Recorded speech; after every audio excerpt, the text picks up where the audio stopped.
Buenos días, compañeros, compañeras. Soy estudiante de la Universidad Central del Ecuador de la carrera de Trabajo Social. Mi nombre es Gisela Lencastre. El tema del que voy a tratar es sobre el Consejo de Derechos Humanos, para la cual está estructurado en los siguientes puntos. Primero, definición y creación del Consejo de Derechos Humanos. Segundo, mandatos y funciones. Tercero, mecanismos. Cuarto, formulario. Y 5, conclusiones.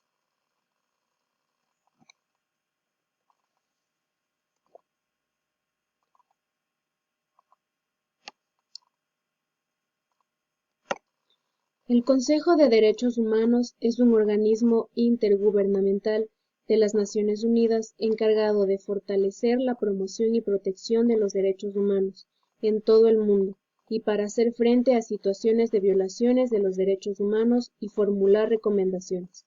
En cuanto a su creación, el Consejo fue creado por la Asamblea General de las Naciones Unidas el 15 de marzo de 2006. Por ende, su objetivo principal es considerar las situaciones de violaciones de los derechos humanos y hacer recomendaciones al respecto. Tiene la capacidad de discutir todas cuestiones temáticas relativas a los derechos humanos y situaciones que requieran su atención durante todo el año, y se reúnen en la Oficina de las Naciones Unidas en Ginebra. En cuanto a la composición del Consejo de Derechos Humanos, se le realiza mediante votaciones directas y secretas, por un periodo de 3 años. De igual manera, la Asamblea General toma en cuenta la contribución a la promoción y protección de derechos humanos, así como las promesas y compromisos voluntarios de los Estados candidatos que hayan sido parte de este Consejo. El Consejo de Derechos Humanos está compuesto por 47 Estados miembros de las Naciones Unidas. Estas son África, Asia, Pacífico, América Latina y el Caribe, Europa Oriental y Europa Occidental. Hay que mencionar además que la mesa está integrada por un presidente y vicepresidente relator. Mandatos. El Consejo asume varios mandatos, especialmente las funciones y atribuciones del régimen de procedimientos especiales y de los grupos de trabajo temáticos. Los Estados y las ONG exponen al Consejo sus puntos de vista sobre las situaciones que consideran preocupantes, y los gobiernos correspondientes ejercen a menudo su derecho de respuesta. El Consejo puede designar a grupos de investigación o a expertos, organizar visitas sobre el terreno, ponerse en contacto con los gobiernos correspondientes, proponer su colaboración y condenar las violaciones. Si considera que la gravedad de la situación lo justifica, el Consejo puede ordenar que se inicie una investigación de la cual se encargaría un grupo de expertos independientes, grupo de trabajo o un especialista, relator o representante especial. El Consejo se basa en las conclusiones de los expertos y se dirige al gobierno correspondiente para instarle a realizar cambios. Mecanismo. El examen periódico universal es un nuevo mecanismo de derechos humanos. Con este mecanismo, el Consejo revisa periódicamente el cumplimiento por parte de cada uno de los 192 Estados miembros de las Naciones Unidas, de sus respectivas obligaciones y compromisos, con el ámbito de los derechos humanos. El examen periódico universal es un mecanismo de cooperación basado en el diálogo interactivo con el Estado examinado. Tiene por finalidad complementar y no duplicar la labor de los órganos creados en virtud de tratados. Es por esto que el propósito principal del examen periódico universal es recordar a los Estados la responsabilidad que les incumbe de respetar plenamente y aplicar de manera efectiva todos los derechos humanos y las libertades fundamentales. Presentación de denuncias. Existen parámetros específicos al momento de presentar la denuncia ante el Consejo de Derechos Humanos. Es por ello que debemos tomar en cuenta lo siguiente: que no tenga motivación manifestante políticas y su objeto sea compatible con la Carta de las Naciones Unidas. que contenga una descripción enfática de las presuntas violaciones, incluidos los derechos que supuestamente se hayan vulnerado. El lenguaje empleado no sea insultante. Que la presenten una persona o un grupo de personas que afirmen ser víctimas de violaciones de derechos humanos y libertades fundamentales. No se base exclusivamente en informes difundidos por los medios de comunicación. Procedimiento de denuncia. Sirve para abordar temas de violaciones manifiestas y fehacientemente probadas de todos los derechos humanos y de todas las libertades fundamentales que se produzcan en cualquier parte del mundo y en cualquier circunstancia. El procedimiento de denuncia se basa en comunicaciones recibidas de individuos, grupos u organizaciones que reclaman ser víctimas de violaciones de derechos humanos o que tienen conocimiento directo y fidedigno de dichas violaciones. Dos grupos de trabajo distintos: el grupo de trabajo sobre comunicaciones y el grupo de trabajo sobre situaciones, son responsables respectivamente de examinar las comunicaciones y de atraer la atención del Consejo sobre patrones consistentes de violaciones graves y comprobadas de derechos humanos y libertades fundamentales. Así tenemos el primero, que es el grupo de trabajo sobre comunicaciones en cuanto a la composición, mandato y atribuciones. El Comité Asesor del Consejo de Derechos Humanos nombrará a 5 de sus miembros, uno de cada grupo regional, para que constituyan el grupo de trabajo sobre las comunicaciones, teniendo debidamente en cuenta el equilibrio de género.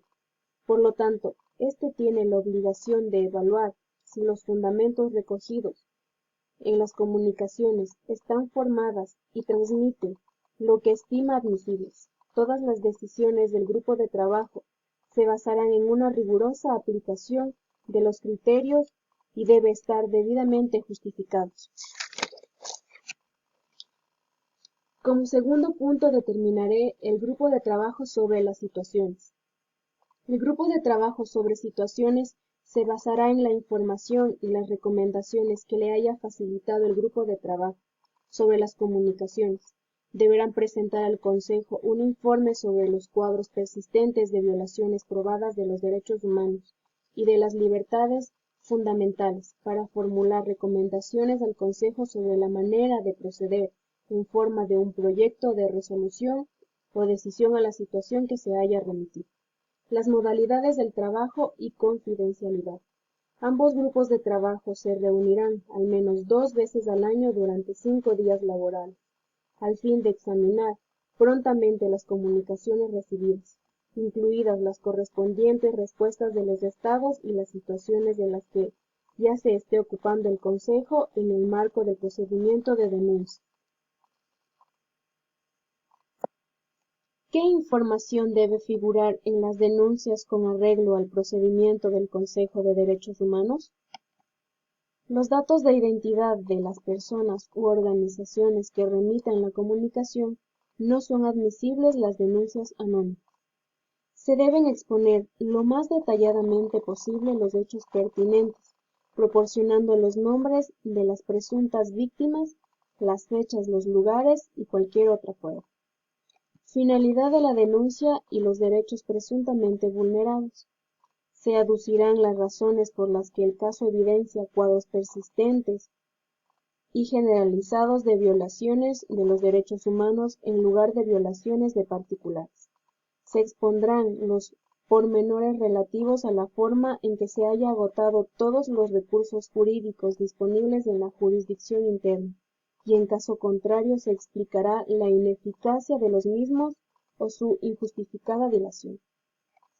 Puntos importantes. Todas las denuncias se presentarán por escrito. Se ha de tener en cuenta que no se puede basar en informaciones de los medios de difusión. Si se desea remitir un informe de derechos humanos como prueba material, se adjuntará el mismo con una carta con sus datos de identidad, en la que se expondrá el caso relativo. La denuncia que desea se tramita con arreglo al procedimiento de denuncias del Consejo de Derechos Humanos, y se recomienda que los escritos de denuncia no sobrepasen las 10 o 15 páginas posteriormente. se podrá remitir información complementaria.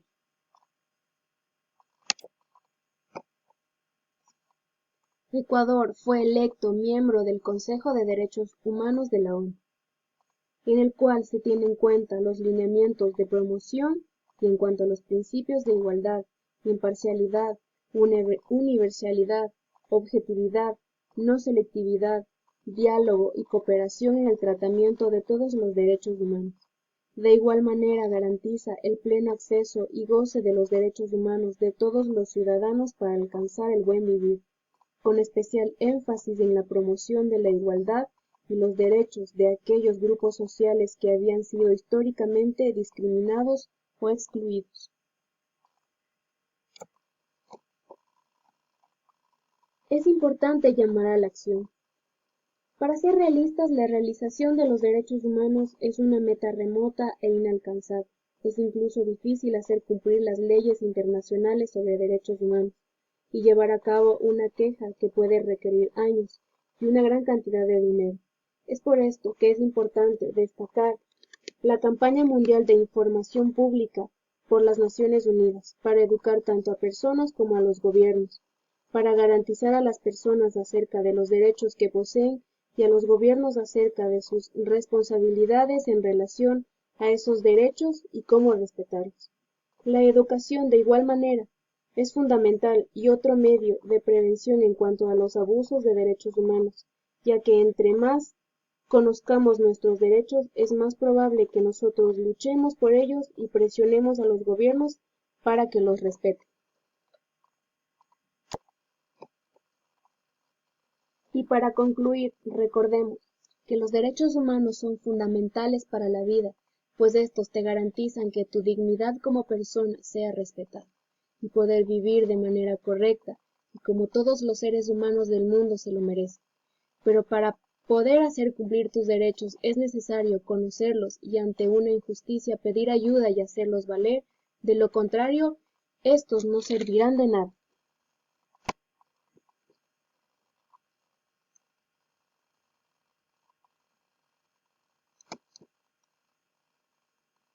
Bueno, esta ha sido mi intervención sobre el tema relacionado a los derechos humanos. Agradezco su atención y cualquier pregunta estoy a las órdenes. Se despide de ustedes Gisela Lencastre.